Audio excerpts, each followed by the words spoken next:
So now we come to the rising star of the year for 2017, and I had a chance, my first chance tonight, to meet Chelsea Fitzpatrick Bam, Lindsay. bam. Bam, bam. Bam, Thank you. But the rest of you missed that. Chelsea. bam. Bam, Really loud. Chelsea. bam. Bam. So Chelsea, that's a good name too, because your dad told me that you worked for a party company for a long period of time. And Chelsea used to go daily dressed as a clown. And I thought, that makes sense because she wanted to follow in her dad's footsteps. I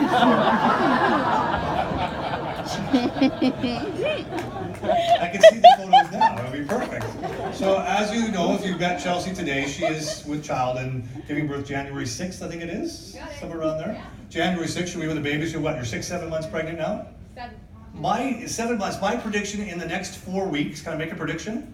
The next 4 weeks, you're going to share the same waistline as your daddy. So, I can't pick on you, Chelsea. Bam, Thank bam. you. I can pick on him. I'm planning my retirement just playing golf with him because he loses so much.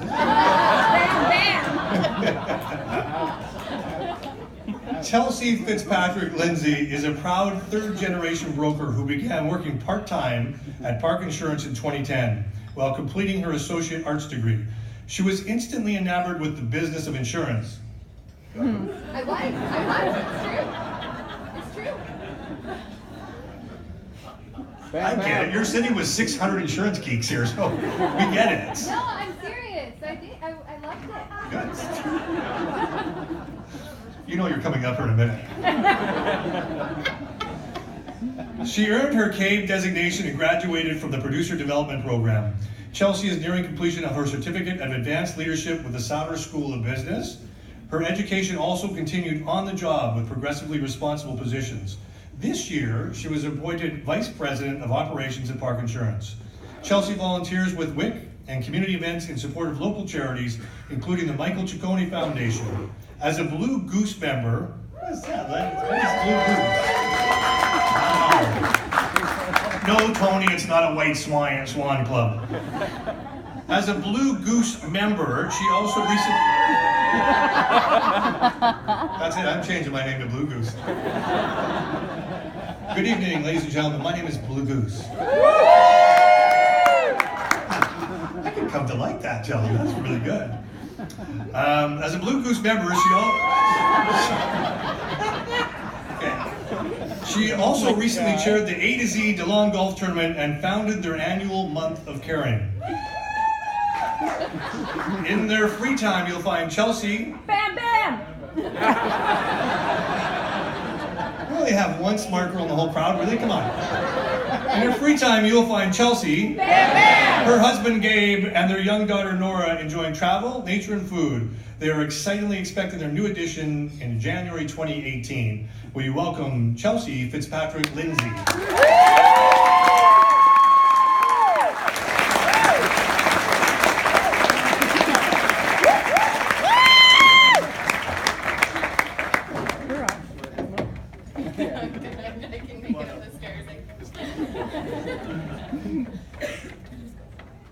Stand right in the middle. How's this, Dad? It's fine. Do I just start? You just start. Okay. Hi. In 1964, my grandparents Beth and Joe Fitzpatrick opened their doors to Fitzpatrick Insurance. 6 days a week, Joe worked a small desk at East Hastings and Slocan, while Beth took care of their 3 small children and maintained the books at home in Burnaby. On evenings and weekends, their home became the office, clients calling at all hours for guidance. My grandmother, reflecting back on this time, said that she would be worried if their phone wasn't ringing. My grandparents' ambitions were simple: help others and create a future for their family. Fitzpatrick Insurance was renamed Park Insurance in 1965. They quickly became a trusted source in the neighborhood. Joe and Beth routinely went above and beyond the call of duty to help their growing clientele. My grandparents became friends, confidants, and sometimes bartenders to hundreds in the community. Many of these original clients are still with us today, as are their descendants. While the business grew, so did their children. As soon as they were able, David, Brian, and Sheila began their careers in the 70s as janitorial staff. They grew up in an environment focused on helping others and their family. Before long, they were behind a desk as brokers, offering the same advice and friendship as their parents. As you can imagine, my childhood was very similar. The values ingrained in my father were expected and cultivated in the hearts of my siblings and I. Although I could never be trusted to adequately vacuum the office, by the age of 10, I was an expert envelope stuffer. I knew that at any moment, our day could change and we'd be needed to help our family. Family, as I understood it, was bigger than our last name. It extended to Park Insurance's employees, clients, and community. Park is not alone in our humble beginnings. All companies begin with a founder and an idea. This is the magic moment where the soul of an organization is born. Henry Mintzberg is a celebrated Canadian academic and author, and he explains it best when he says, culture is the soul of an organization. It's the beliefs and values and how they're manifested. The culture is the soul that holds the thing together and gives it life force. A culture can be forgotten, manipulated, embraced, and leveraged. It can kill or cultivate an organization. Utilized properly, corporate culture has many long-term positive outcomes for an organization, such as lowered turnover rates, improved productivity, increased marketability, and increased customer satisfaction with fewer customer complaints. 1 month before I was born, my grandmother Beth interviewed and hired Park's first broker, who wasn't named Fitzpatrick, Valerie Jang. Val brought with her a wealth of knowledge, calmness, and humor, making her the perfect addition to our family. She's still with us today as our executive vice president. In 1989, my father Brian, Val, and Beth began a special program for engineers and geoscientists, which propelled Park Insurance from a mom and pop shop to an organization with multiple locations and dozens of employees. As the business was growing in 1998, we lost our founder, my grandfather, Joe Fitzpatrick, to cancer. At his funeral, I recall being overwhelmed, seeing the magnitude of his life's work and the depths of the relationships he's formed reflected in those who came to pay their respects. As you all know, this is an industry that's based on service. We use our expertise and compassion to help our clients. When they leave our office, they don't leave with a product in hand. Whether you're an adjuster, actuary, underwriter, producer, agent, broker, it's the service we provide, helping our clients navigate the complex world of insurance. That is our true value. In 2010, I joined the Park team, moving through each department before settling into my role as Vice President of Operations. While I was studying organizational behavior through UBC's Sauder School of Business, I was introduced to the concept of leveraging corporate culture. Throughout the last 7 years, I took note of the stories, rituals, and language that were unique to Park.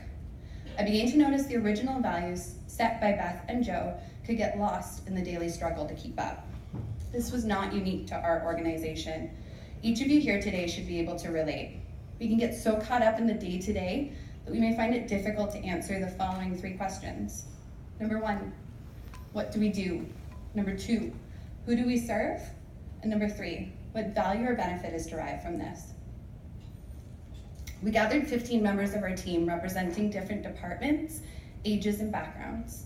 Together, we debated those questions. We analyzed the company, different areas of strength and weakness, set forth a plan to empower the organization to be more progressive. We recognize that in a service-based industry, our most valuable asset is our employees, our family. If we take care of our family, our clients will be cared for as a result. We used Beth and Joe's initial ambitions in conjunction with our original value and mission statements to identify 4 core principles of Park Insurance. Number 1, passion. We believe that what we do every day makes a difference. Happiness. We believe that we can work and have fun and be productive. Each day should be celebrated. Innovation. Being an innovator takes courage, and we encourage our employees to take that leap. Teamwork. Our customers can trust our promise to be their partner, and our employees can rely on each other. Simply identifying our core principles isn't enough to drive change, so I established a strategy to guide us through a cultural evolution and maintain the changes, using key performance indicators to monitor our progress and guide our future moves. These changes integrate our 4 core principles throughout our organization, including our agency management system, recruitment and training, employee education, and charity involvement. Prior to instigating the strategy, I implemented an employment satisfaction survey, which has turned out to be our most significant performance indicator we have in tracking this cultural transition. On this quarterly survey, I asked our team to write statements such as, "My job positively impacts people's lives. I have the tools I need to do my job effectively, and my work gives me feeling of personal accomplishment." After 2 years, our employees' levels of satisfaction have risen 8%, bringing us to an 83% satisfaction level in total. At Park, we'll always be striving to help others and take care of our family. In staying true to our core values and maintaining Park's unique culture, we're honoring the legacy of our founders and experiencing the benefit of happier employees and more satisfied customers. You only get one life. Although you may change careers, friends, cities, and even spouses, it's imperative that you make the best of your time and focus on your security and happiness. Reflect on the culture of your organization. The average person spends 1/3 of their life at work. Consider whether or not it's a place that you're happy. Then consider what changes can be made to make it better. I challenge you all to ask yourself the following and honestly question your satisfaction with the answers. Number 1, what do you do? Number 2, who do you serve? And number 3, what is the value and benefit derived from these? Before I leave the stage, I wanted to take a moment to thank my father. Your authenticity, kindness, humor, obsessiveness, intellect, and drive have strengthened an organization and raised 3 devoted children that love you endlessly. Thank you for always holding me to a higher standard, for never treating me differently because I'm a girl, for giving me an environment where I could be fearless, and for instilling the importance of happiness in my life. To my Grandma Beth, or Gigi as my daughter calls you, thank you for raising me to follow in your footsteps as a resilient and compassionate woman, and for always letting me climb trees. To Lauren Perry, congratulations for your outstanding achievement. It's an honor to share this evening with you. To the industry, I can't believe I'm here, and that you think that I'm worthy of the Rising Star Award, so thank you. To my family and friends that joined me today, thank you for your support today and always. Lastly, Gabriel, my partner, you've changed my life for the better with gourmet meals, music, conversation, love, support, fashion advice, and questionable dad jokes. Since the night we met, I knew I'd never want to live another day without you in it. I love you.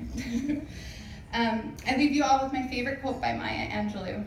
I've learned that people will forget what you said, people will forget what you did, but people will never forget how you made them feel. Thank you.